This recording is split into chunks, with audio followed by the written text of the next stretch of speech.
What is going on, people? Triple M back again with another video. I hope you guys are doing well. Today I would like to talk about my beloved club once more, as we have had a very busy transfer window, and that trend has continued today with a couple of big transfer stories. So first and foremost, we're going to talk about Scott McTominay, but later on in the video we'll talk about Ugarte, and we'll talk a little bit about Jadon Sancho, less about transfer stories and more just some thoughts and opinions surrounding his situation at Manchester United so far. So let's start with the elephant in the room, the shock of all shocks, Scott McTominay, who apparently is set to travel for his medical for the Italian giants Napoli Football Club, who I think are going to pay around 25 million euros, according to Ben Jacobs and a handful of other credible journalists, and are set to complete this deal for the Scottish midfielder. And let me be the first to say, first and foremost, I wish him all the best. I genuinely, from the bottom of my heart, wish Scott McTominay all the best, because I think he's been a fantastic servant to Manchester United Football Club.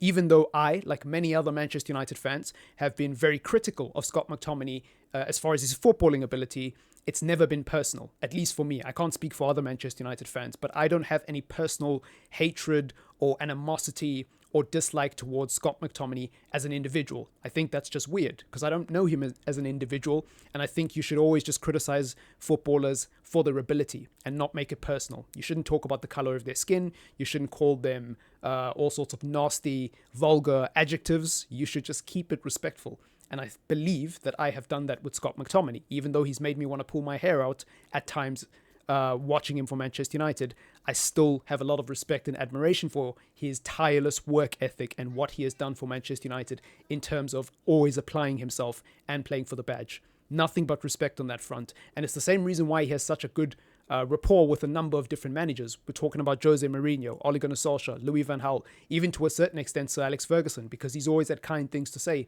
about Scott McTominay. It's no coincidence that all these top managers, and now someone like Conte at Napoli, want Scott McTominay in their team, because you need somebody who's going to do the donkey work, and you need somebody who's going to put in that graft, which coincidentally brings me towards someone like Ugarte. Now, Manchester United are set to sign Ugarte for a total package of 60 million euros, with 50 million euros being the upfront fee and 10 million in add-ons. I don't know if they're performance-based or otherwise, but it's not really relevant to the conversation, because he's a very divisive figure when it comes to his ability and when it comes to what he's going to bring to Manchester United. There is a lot of discourse and debate about Ugarte. There's one set of fans, Manchester United fans, who primarily feel like Ugarte is not good enough and that he is an underwhelming signing and that he actually doesn't really solve anything in this midfield. And a lot of people have been critical of this signing.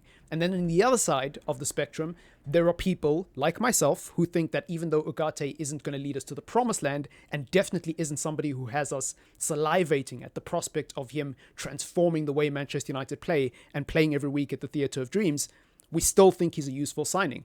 I'm in that second camp of people who think that this is a very useful signing. Now, if he's the only midfielder that we are signing, I am going to be a little bit underwhelmed. I'm not going to lie, because Ugarte wasn't at the top of my list of midfielders that I want to see play at Old Trafford.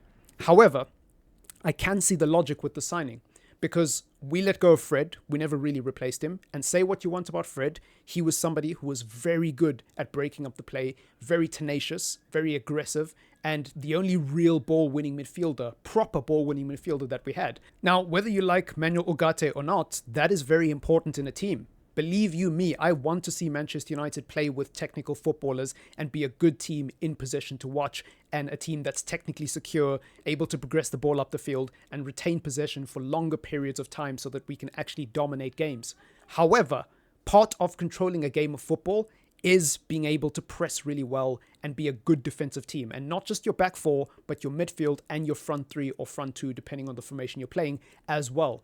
You look at a team like Manchester City, right? And you always hear people talk about how technically secure Manchester City are. Manchester City also have players who lose the ball very frequently in the final third. The first one that comes to mind is Kevin De Bruyne. Kevin De Bruyne is genuinely one of the best midfielders I've seen of his generation. However, it cannot be denied that he loses the ball a lot.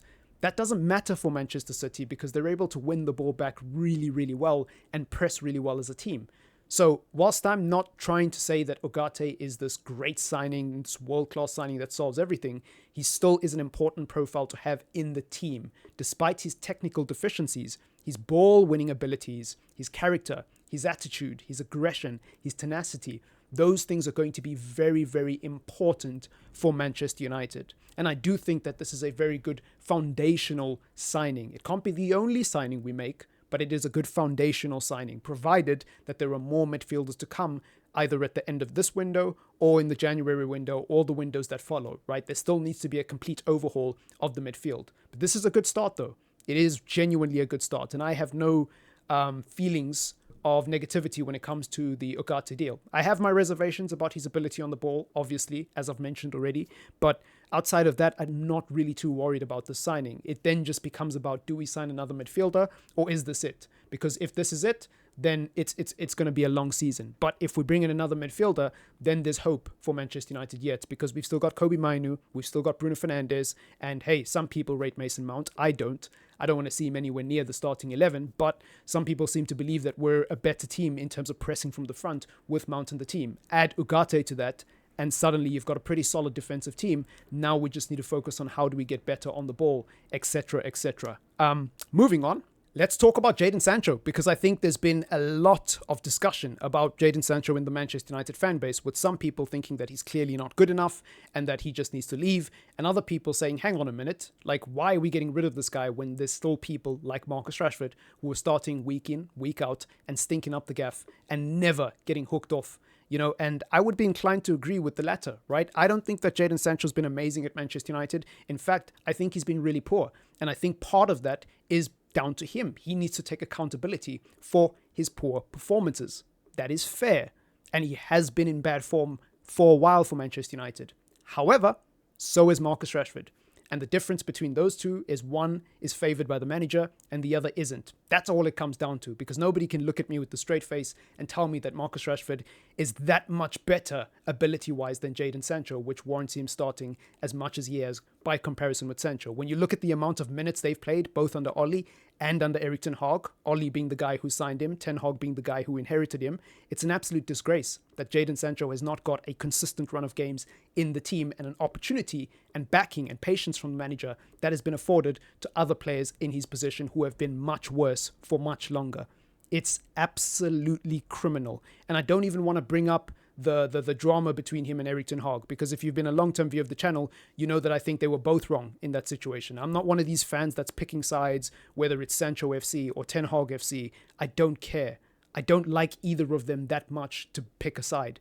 Personally, I think they were both wrong for going public. Whether you think Sancho was defending himself, whether you think Ten Hag was right, I don't care. I think they're both wrong. You know, if you're a married couple and you argue in public and you air your dirty laundry out in public, you're both the idiots. Doesn't matter who started the argument. Keep your business behind closed doors. End of story.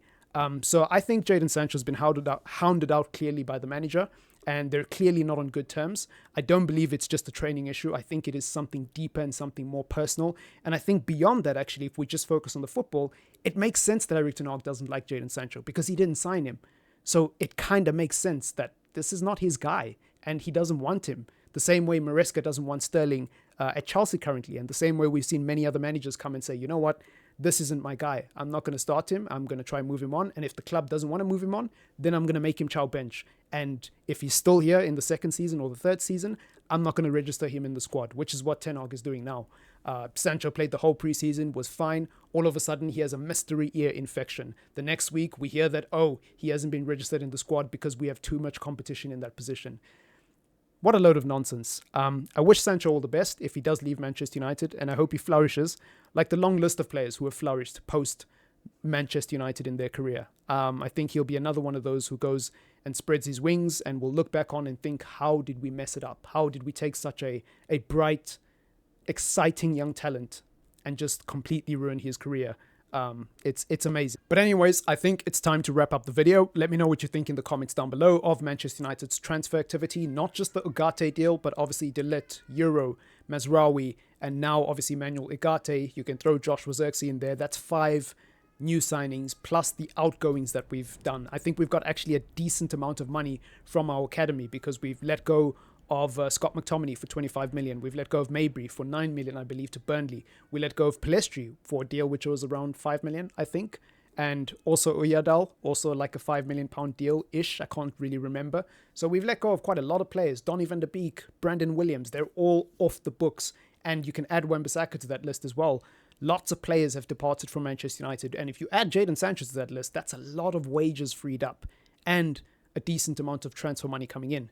It's been pretty impressive, if you ask me. From a business point of view, this window has been an 8 out of 10. From a player quality point of view, we're going to have to wait to have that conversation until we see how Manchester United play for the rest of the season.